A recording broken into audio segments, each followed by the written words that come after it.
Apple की तरफ से लेटेस्ट iOS 18 को लॉन्च कर दिया गया है और इस बार एप्पल ने iOS 18 में बहुत से न्यू चेंजेस और न्यू फीचर्स को ऐड किया गया है। फाइनली एप्पल ने iOS को भी कस्टमाइजेबल बना दिया है एंड्रॉइड की तरह। अगर आप एक एप्पल यूजर हैं तो फिर न्यू iOS 18 आपके लिए काफ़ी ज़्यादा एक्साइटिंग होने वाला है, क्योंकि इसमें बहुत से न्यू चेंजेस न्यू फीचर्स देखने को मिलेंगे। लेकिन वहीं पर अगर एक एंड्रॉयड यूजर है और आप सोच रहे हैं कि एप्पल ने बहुत बड़े चेंजेस कर दिए हैं, तो ऐसा कुछ नहीं है। ये सभी न्यू फीचर्स और न्यू चेंजेस एंड्रॉयड में ऑलरेडी प्रेजेंट थे, लेकिन एप्पल यूजर इसका वेट कर रहे थे कि ये सारे कस्टमाइज के फीचर्स एप्पल में कब देखने को मिलेंगे। अगर आप चैनल पर नए हैं तो चैनल को सब्सक्राइब जरूर करें और साथ ही साथ वीडियो को लाइक भी जरूर करें। चलिए वीडियो में आगे बढ़ते हैं। iOS 18 में फर्स्ट फीचर की बात करें जो एप्पल में पहली बार देखने को मिलने वाला है और एंड्रॉयड में शुरू से ही देखने को मिलते आ रहा है, वो है होम स्क्रीन कस्टमाइजेशन। एप्पल ने फाइनली iOS 18 में आपको होम स्क्रीन कस्टमाइजेशन देखने को मिलने वाला है, यानी अब आप होम स्क्रीन पर आइकन्स को रीअरेंज कर सकते हैं, कस्टमाइज कर सकते हैं, जो पहले नहीं था। पहले आइकन एक साथ ऑटोमेटिक अरेंज हो जाते थे, आप उनको अपने हिसाब से लेफ्ट राइट या फिर जहां मन वहां पे आप सेट नहीं कर सकते थे।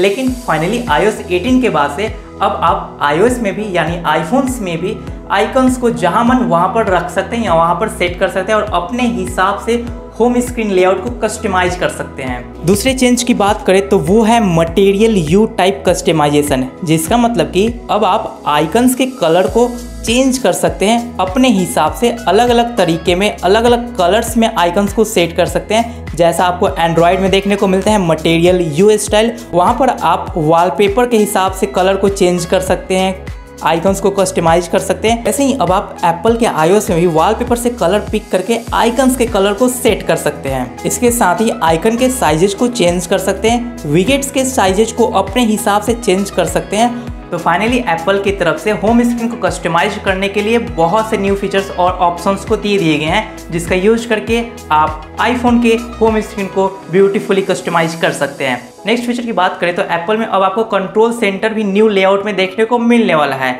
यहाँ भी बहुत सारे चेंजेस किए गए हैं और कंट्रोल सेंटर में भी न्यू कस्टमाइज करने के ऑप्शंस को ऐड किया गया है। चलिए एक एक करके सभी फीचर्स को देखते हैं कि कंट्रोल सेंटर में आपको कौन कौन से फीचर्स देखने को मिलेंगे। यहाँ पर 3 डिफरेंट टाइप्स के स्लाइड्स को ऐड किया गया है। फर्स्ट स्लाइड में सभी कंट्रोल के ऑप्शंस है जो इंपॉर्टेंट है, जिसका यूज आप रेगुलरली करते हैं। सेकंड स्लाइड में मीडिया प्लेयर का ऑप्शन है, यहाँ पर सॉन्ग का एक ब्यूटीफुल कार्ड स्टाइल में लेआउट देखने को मिलेगा और यहाँ से आप सॉन्ग चेंज कर सकते हैं। और थर्ड स्लाइड में इंपॉर्टेंट कंट्रोल शॉर्टकट्स दिए गए हैं, यहाँ पर आप अपने हिसाब से भी शॉर्टकट्स ऐड कर सकते हैं जिसका आप यूज करना चाहते हैं।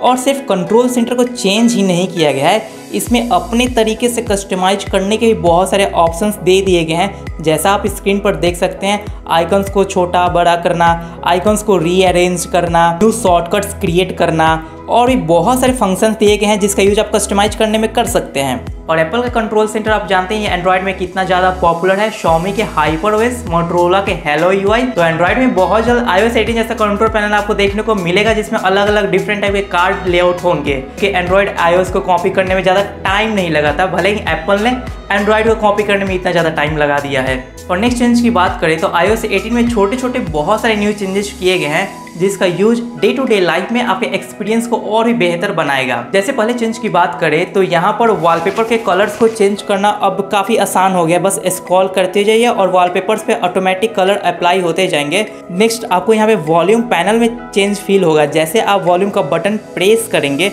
वैसे ही साइड से ब्लैक बाउंड्री थोड़ा पुश होता हुआ दिखेगा।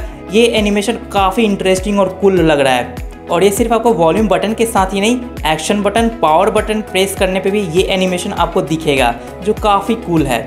और भी जगह काफ़ी चेंजेस दिखे हैं, जैसे टॉर्च के ब्राइटनेस को कंट्रोल करने में न्यू एनिमेशंस, फेस आईडी में स्मूथ एनिमेशन और सेटिंग में ऐप्स को रिमूव कर दिया गया है, जिससे सेटिंग में एंडलेस स्क्रॉलिंग फाइनली अब नहीं करना पड़ेगा। ऐप्स को अब एक सेपरेट ऐप्स सेक्शन में डाल दिया गया है।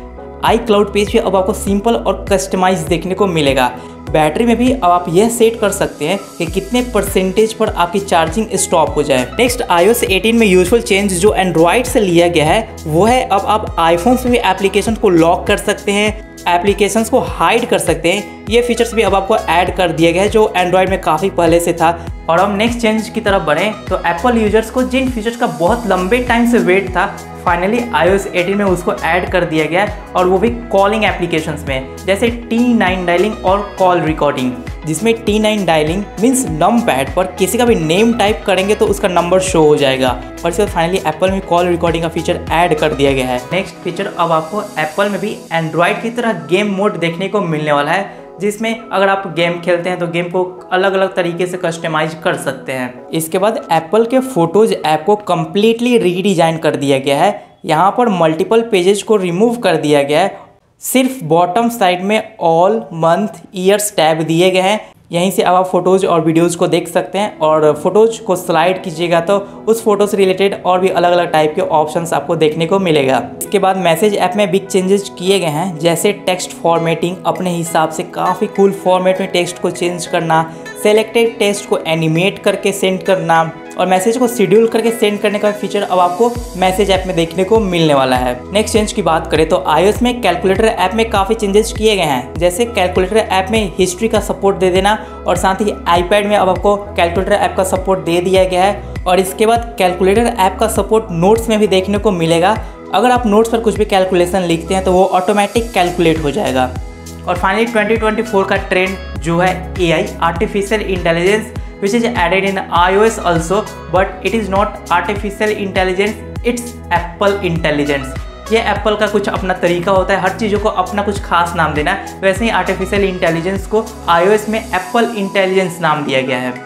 AI आपको कहाँ देखने को मिलेगा तो AI आपको Siri में इंटीग्रेट किया गया है। Siri के एनिमेशन को भी न्यू लुक दिया गया है। पहले जैसे नीचे स्मॉल सर्कल आपको मूविंग करता हुआ दिखता था, अब आपको पूरे फ़ोन के साइड में कलरफुल एनिमेशन देखने को मिलेगा जब भी आप Siri को एक्टिवेट करेंगे।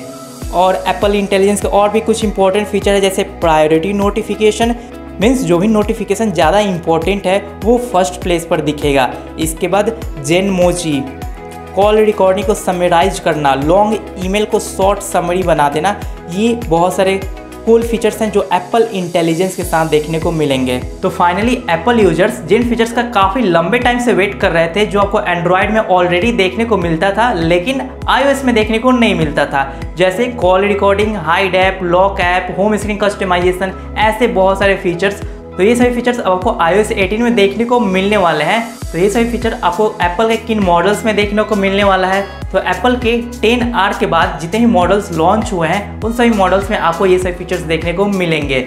मुझे उम्मीद है ये वीडियो आपको जरूर पसंद आई होगी। वीडियो पसंद आई है तो वीडियो को लाइक जरूर करें, चैनल पर नहीं तो चैनल को सब्सक्राइब भी जरूर करें। हम मिलते हैं आपसे बहुत जल्द एक नई टेक वीडियो के साथ। Thanks for watching.